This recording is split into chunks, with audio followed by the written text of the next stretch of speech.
বাড়ি বানাচ্ছেন কিন্তু ভাবছেন লাল ইট নাকি সিমেন্ট ব্লক কোনটা ব্যবহার করবেন? চলুন আজকে আমি পরিষ্কার করে বলছি। প্রথমেই বলি লাল ইটের কথা।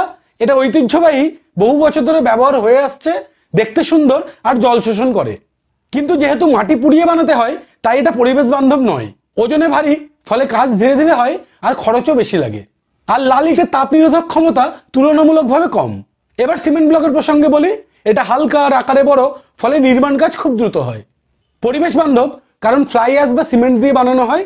তাপ ও শব্দ নিরোধক, ফলে আপনার ঘর হবে খুবই আরামদায়ক। এই ধরনের ইট বা ব্লকের স্ট্রেংথও খুবই ভালো। এবার প্রশ্ন, তাহলে কোনটা ভালো? এটা সম্পূর্ণ নির্ভর করবে আপনার বাজেট, বিল্ডিংটির নকশা আর এলাকার আবহাওয়ার উপর।